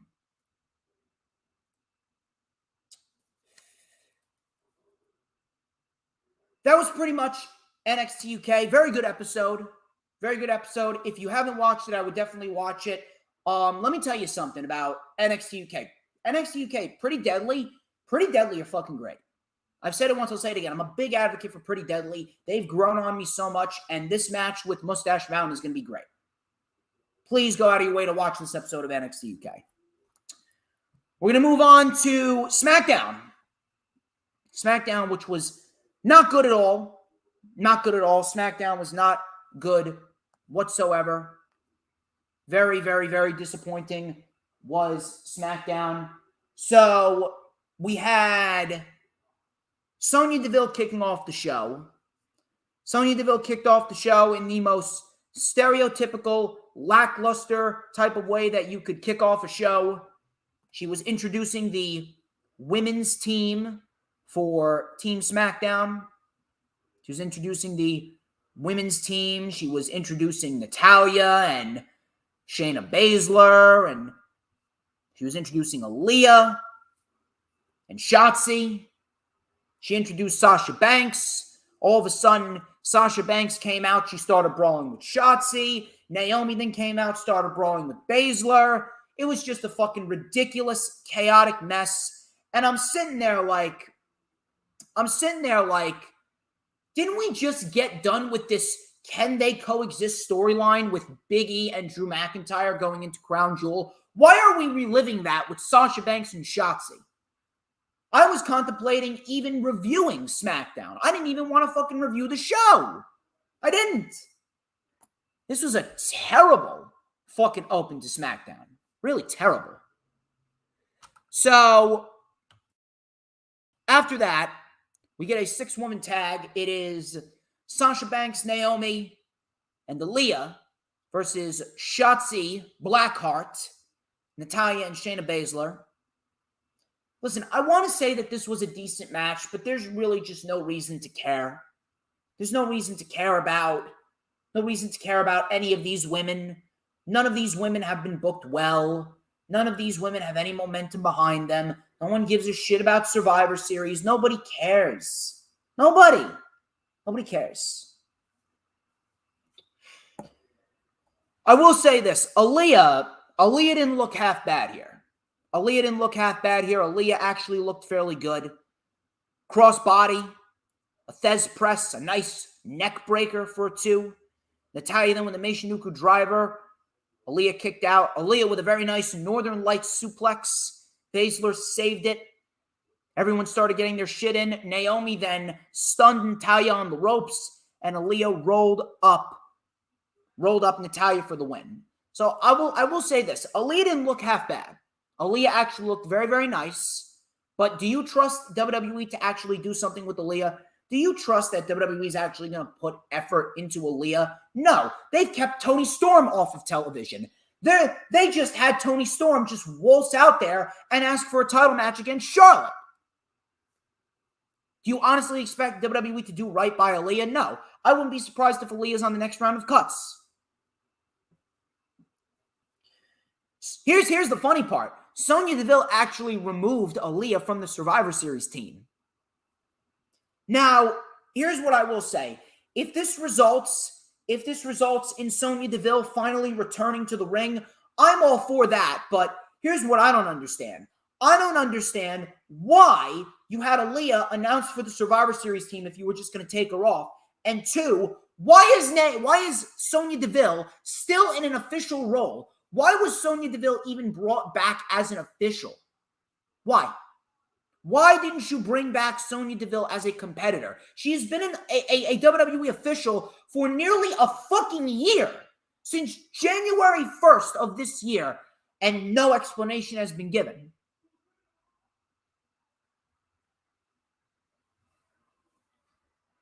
I don't get it. I really don't. I don't understand. Big Boy Johnny and Heel Xavier, how are you? Thank you for joining the stream. I greatly appreciate you. Greatly appreciate you stopping by. You guys are fantastic in your own right.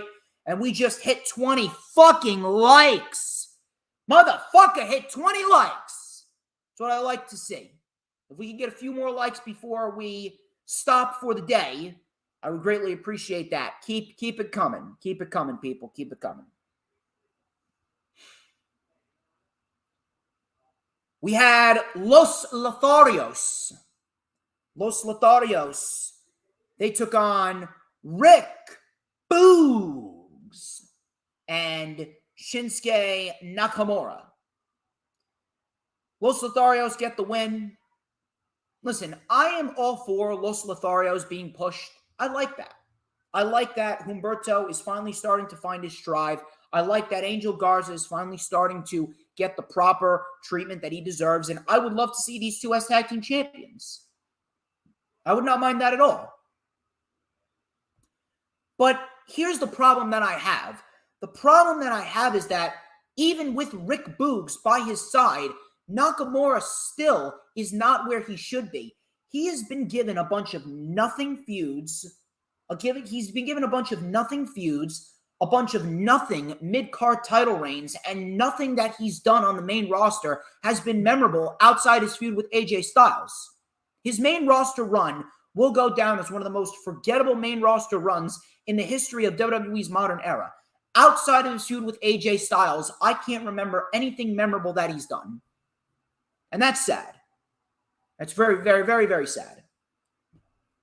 Los Lotharios get the win. Charlotte was in the ring. And I think that this is everyone's favorite part of the show right here. She talked about Becky getting a new nickname.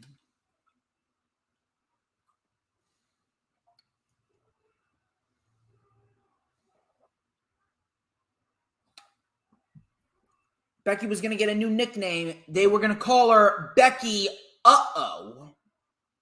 Yes, you heard me correctly. They're calling her Becky Uh-Oh. She goes, I came back from having a baby too soon. Uh-oh. Fucking terrible. And then she goes, say it with me now. Becky Uh-Oh. Here, I got a nickname. I don't have a name. I have a phrase. Actually, it's not even a phrase. It's a code. And we live by this code here on the channel. Say it with me now, people. Fuck Charlotte Flair. Fuck Charlotte Flair. And all of her supporters. If I could please get an FCF in the chat, I would greatly appreciate that. Rob Wells Jr. already threw it down.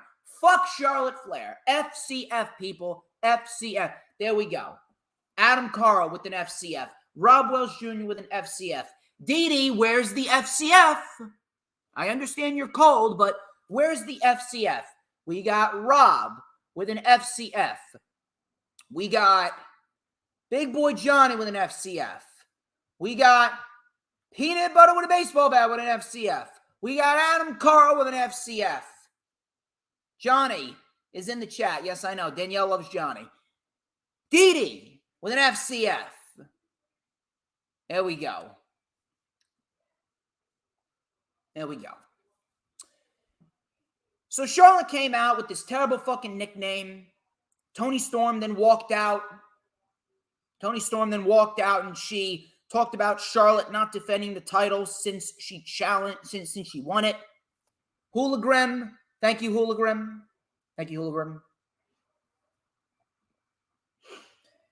She then challenged Charlotte for the title. And then she said, absolutely not, did Charlotte. Charlotte went, absolutely not. And that was that. That was that. So, let me get this straight. You have a woman in Toni Storm who should be being built up to take the Royal Rumble win for the women. You should be having a woman in Toni Storm winning matches, getting built up to take the title off of Charlotte Flair, courtesy of a Royal Rumble win and a match at WrestleMania. But instead, Toni Storm hasn't had 3 fucking matches on WWE television. You elect to keep her off of television. Now you put her in a program with Charlotte where she just asks for a title opportunity. And now you're going to have Toni Storm as an interim opponent for Charlotte Flair. Liv Morgan and Toni Storm, interim opponents.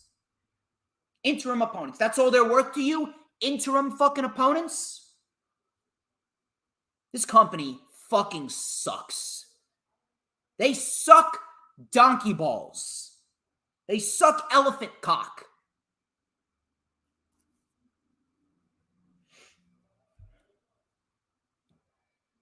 Jeff Hardy and Sami Zayn. This was a loser leaves Survivor Series match. So the loser of this match would be removed from Team Survivor Series. So let me inform all of you what's going on here. So Hardy ended up winning. Hardy ended up winning with a Swanton Bomb, and Sami Zayn is removed from Survivor Series. Let me explain what is going on here. WWE realized that we're in a day and age that no one gives a shit about their product. They know that this is the time period where nobody gives a shit about the current WWE product. No one gives a shit. Nobody gives a shit. Nobody cares. So what do? They know that no one gives a shit going into Survivor Series. So what they do is now they're making all of these changes. They're putting all of these people out there like Dominic Mysterio and Bobby Lashley, and they're taking Aaliyah off the team. They're doing Sammy and Hardy. They're doing all of these matches in a desperate attempt to spark up even a slight amount of interest in what is going on at Survivor Series. Newsflash, no one gives a shit. Nobody. Nobody gives a shit. No one cares about what's going on at Survivor Series. And these matches, these qualifying or unqualifying matches, are not going to do shit. It shows. It absolutely shows. WWE is more desperate than they ever have been, and they are trying anything that they possibly can in order to spark up any sort of interest in the Survivor Series build and the WWE product. And it is just fucking pathetic at this rate. It really is.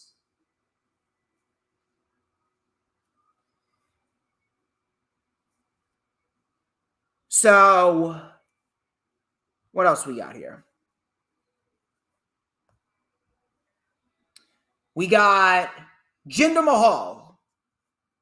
Jinder Mahal. Jinder Mahal. Jinder Mahal and Shanky. Jinder Mahal and Shanky. They were in the back, and they did a rap in Punjab. It came off okay. Like, it sounded good. The flow was nice. I will say that, but you're not going to get anyone to care about Jinder Mahal and Shanky. And then they called Hit Row Cringe Row. I mean, it's not like he's wrong. Never thought I'd ever agree with Jinder Mahal, but we don't give a shit about you either, Jinder. I'm sorry. Cringe Row ain't a bad name, but I prefer Shit Row better. Shit Row, Shit Row, Shit Row. And if you didn't suck, now you suck. Next week, we got Sasha Banks versus Shotzi. Should be a decent match next week. And then in the main event of SmackDown, it was King Woods, the undeserved King of the Ring, versus Roman Reigns. I didn't give a shit about this match. Usos attacked Woods. Match ended in a DQ. They hit Woods with the steps, and then Reigns took a knee as the Usos gave him the crown. SmackDown was not good at all, and even Roman Reigns is becoming a little stagnant. SmackDown sucked.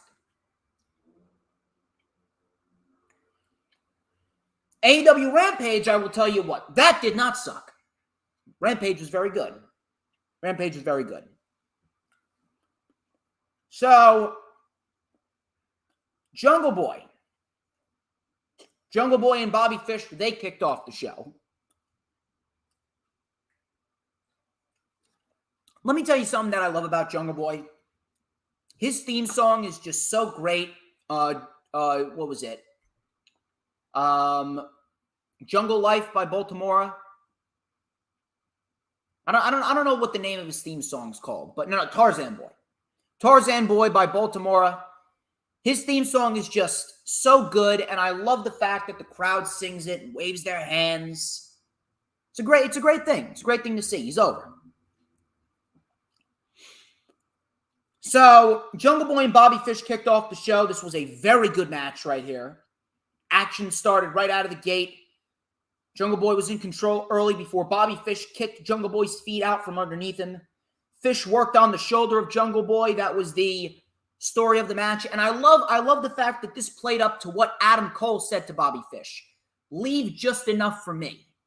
Leave just enough for me, Fish. Fish targeted the shoulder of Jungle Boy. Now Adam Cole has a target tonight at Full Gear. I love that. It's so simple. It's so simple. Jungle Boy came back with a belly-to-belly into the corner and a German suplex for a 2. Fish with an exploder suplex on the ropes to Jungle Boy. It looked fucking nasty. Jungle Boy kicked out. He locked in the snare trap, and Fish tapped out. Jungle Boy wins a very good match. Colin came out, and he and Fish attacked Jungle Boy. He brought out some chairs. Cole and Fish had a little moment where they hugged. Christian Cage and Luchasaurus came out, and Christian Cage delivered a kill switch to Fish ahead of the Falls Count Anywhere 6-man tag tonight. Adam Page was in the back. He had a face-off with Adam Cole and the Bucks. He told the Bucks that if they get involved in his match tonight, he's going to ruin them. So I cannot wait to see what type of shenanigans will go down. Oh, by the way, he also had a face-off. He had this really intense stare-down with Adam Cole. And I said this, and I quote, that right there is seeds planted. That right there is seeds planted, and that right there will be your main event of Revolution. Adam Cole and Adam Page for the AEW World Championship come Revolution. I guarantee it. Jade Cargill took on Santana Garrett. Red Velvet was at ringside. And Jade won within 2 minutes with the Jaded. Red Velvet then came in and she started a brawl with Cargill, and that was their build going into their semifinal matchup at none other than Dynamite or Rampage whenever they have the matchup. I think it's going to be a very good match. I think that these two are really going to bring the fight. Next, we had Dante Martin versus Arya Davari. And both men were from Minneapolis, Minnesota. Crowd was really hyped up. Arya Davari. Very, very happy that Arya Davari got an opportunity. I got to give it to Tony Khan. I love the fact that Tony Khan gives these individuals opportunities. Arya Davari got a very nice opportunity here against Dante Martin. Crowd was hyped up. Both these guys were from Minneapolis, Minnesota. Dante Martin was caught with a guillotine leg drop by Davari for a 2. Davari then with a very nice running neck breaker and a hammerlock lariat. He then went up to the top and he hit the Persian Lion Splash. Martin just kicked out. Martin then with a massive fucking springboard plancha. It looked fucking amazing. It looked fucking great. He got some fucking air. If you did not see, I'm pretty sure a lot of you saw, but if you did not see the height that Dante Martin got on this fucking springboard plancha, holy shit, was it amazing. It was fucking great. So, after that, Dante Martin threw him back into the ring and gave him the double jump moonsault for the win. Very fun match right here. Arya Davari, let me tell you something. Arya Davari might not look the part. Arya Davari might not be a guy that a lot of people are going to really invest their time into, but he is a great fucking wrestler. Arya Davari is a great fucking wrestler. I'm telling you, if you guys have not seen Arya Davari wrestle, you need to go out of your way to watch him wrestle. He is great. Very underrated. So Dante Martin, he was then offered a contract by Team Taz. And Ricky Starks told him, hey, think about it. Just think about it. So that was that. Again, I will state, I can absolutely see Dante Martin potentially challenge none other than Sammy Guevara for the TNT Championship if they want to go that route. Or maybe with this program with Team Taz, maybe he fights Ricky Starks. Maybe he fights Ricky Starks for the FTW World Championship. I definitely wouldn't mind that. Orange Cassidy. Orange Cassidy versus Matt Hardy. This was a lumberjack match. Listen, this wasn't a terrible match. I actually prefer that a lumberjack match did not take place, but this was a tolerable lumberjack match. Obviously, the lumberjack match ended with the lumberjacks brawling. It was fucking ridiculous. It was chaotic. Hardy tried to wear down Orange Cassidy before the lumberjacks attacked Cassidy. The Best Friends then dove onto the pile. Best Friends then launched Cassidy onto the lumberjacks. Cassidy then with a crossbody. Side effect by Hardy for a 2. Cassidy came in with a satellite DDT for a 2. Wheeler Yuta took out the Blade. Chuck Taylor took out Isaiah Cassidy with a stuffed pile driver. We had a twist of fate to Chuck Taylor by Matt Hardy. We had a beach break by Cassidy. He hit an orange punch to Aaron Solo. He had an orange punch to Peter Avalon, to QT Marshall. Statlander then took out the Bunny, but the Blade then hit the brass knuckles. He hit Cassidy with the brass knuckles, knocked him out, and Matt Hardy gets the win over Orange Cassidy. Now, the only reason why I can sense that Matt Hardy got the win over Orange Cassidy is because I believe they could very well be playing up Matt Hardy and Sammy Guevara again. And that could be a TNT title program that we could potentially see. I definitely would not mind that. I think that would be a decent little program, a decent little interim program. I don't see Matt Hardy winning, but I can definitely see that match taking place sometime in the future. I wouldn't necessarily mind it, but the Hardy family office is just so fucking terrible. Hardy needs to either be solo or he just needs to be with Private Party. The Butcher, the Blade, and the Hybrid 2, they need to do their own shit. They just need to do their own shit. But Rampage was very good.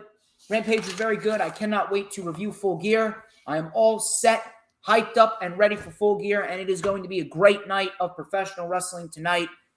Ladies and gentlemen, that wraps up this edition of the LFU. I would like to thank each and every single one of you who tuned into this video. Thank you very much for the compliments about my shirt. Thank you, Lisa. Thank you, Danielle. Peanut Butter Jelly with a baseball bat. Dee Rob Wells Jr., Adam Carl, Matt Moody. Thank you, everyone, for stopping by. I greatly appreciate each and every single one of you. You guys are great. Thank you, Heel Xavier. Please make sure to like, to comment, and subscribe. Please make sure to like, comment, and subscribe. Please make sure you check out all the links in the description.